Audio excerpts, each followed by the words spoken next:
بسم اللہ الرحمن الرحیم فالاولیٰ ان یقال۔ پچھلا جواب چونکہ ٹھیک نہیں تھا تو اسی وجہ سے دوسرا جواب بیان کرتے ہیں جو کہ صحیح ہے۔ تو جواب یہ ہے کہ معنی تضمنی یا معنی التزامی کے لحاظ سے مفرد و مرکب ہونا اس وقت متحقق ہوتا ہے جب معنی مطابقی کے لحاظ سے مفرد و مرکب ہونا متحقق ہو جائے۔ معنی تضمنی میں یہ بات اس وجہ سے ہے کہ جب لفظ کا جز معنی تضمنی کے جز پر دلالت کرے گا تو وہ معنی مطابقی کے جز پر بھی دلالت کرے گا، کیونکہ معنی تضمنی معنی مطابقی کا جز ہے اور قاعدہ ہے جز کا جز ہوتا ہے۔ اور معنی التزامی میں یہ بات اس وجہ سے ہے کہ جب لفظ کی جز معنی التزامی کی جز پر دلالت کرے گی التزام کے ساتھ، تو وہ معنی مطابقی کی جز پر بھی مطابقت کے ساتھ دلالت کرے گی، کیونکہ دلالت التزامی بغیر دلالت مطابقی کے متحقق نہیں ہوتی۔ تو اس تفصیل سے معلوم ہوا کہ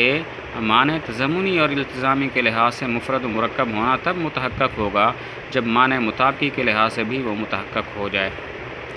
لیکن اس کا الٹ نہیں ہے، کیونکہ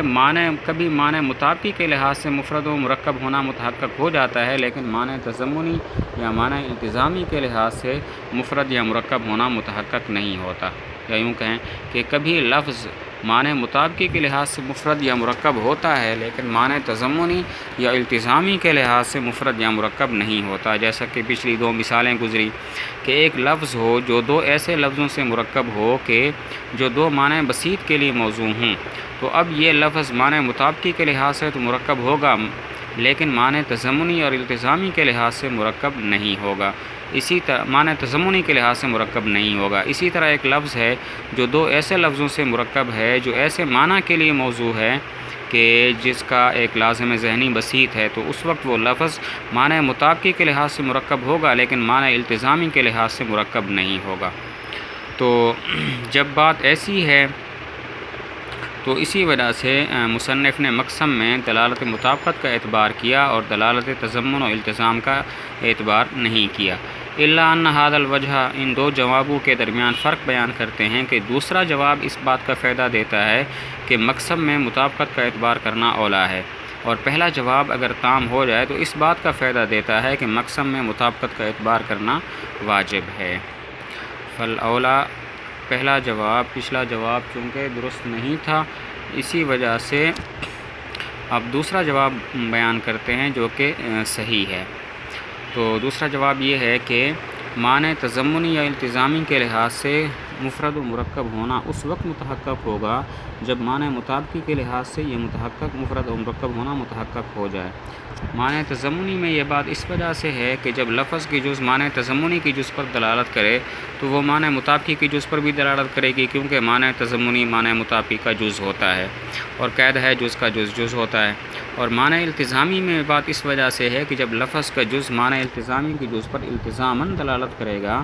تو وہ معنی مطابقی کی جز پر مطابقت کے ساتھ بھی دلالت کرے گا، کیونکہ دلالت التزام بغیر مطابقت کے متحقق نہیں۔ تو اس تفصیل سے معلوم ہوا کہ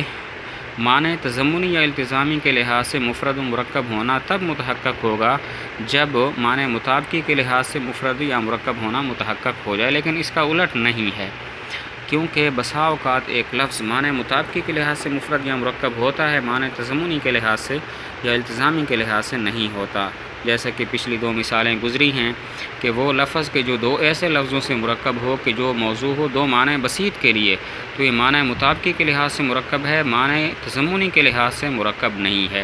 اسی طرح وہ لفظ کوئی لفظ ایسا ہو جو دو ایسے لفظوں سے مرکب ہو جو موضوع ہو ایسے معنی کے لیے کہ جس کے لیے ایک لازم ذہنی بسیط ہو، تو اب یہاں پر لفظ معنی مطابقی کے لحاظ سے مرکب ہے لیکن معنی التزامی کے لحاظ سے مرکب نہیں ہے۔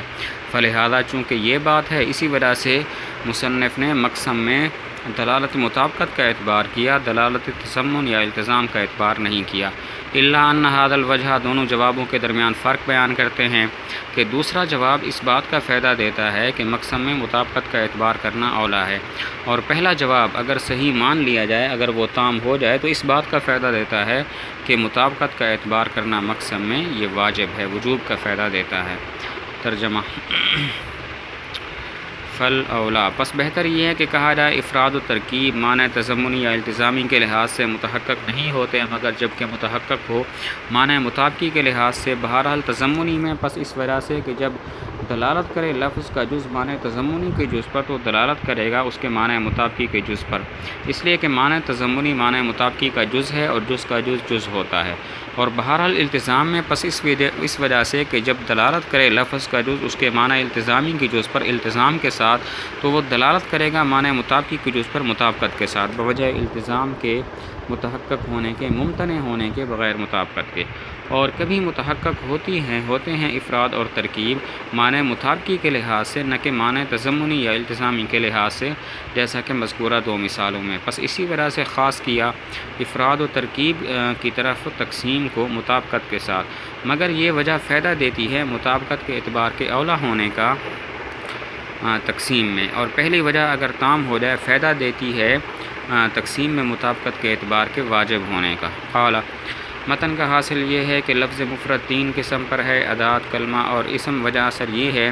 کہ لفظ مفرد اکیلے خبر بننے کی صلاحیت رکھے گا یا نہیں۔ اگر اکیلے خبر بننے کی صلاحیت نہ رکھے تو وہ ادات ہے جیسا کہ فی اور لا، اور اکیلے خبر بننے کی صلاحیت رکھے تو پھر اپنی حیت کے ساتھ کسی ایک زمانے پر دلالت کرے گا یا نہیں کرے گا۔ اگر اپنی حیت کے ساتھ کسی ایک زمانے پر دلالت کرے تو وہ کلمہ ہے،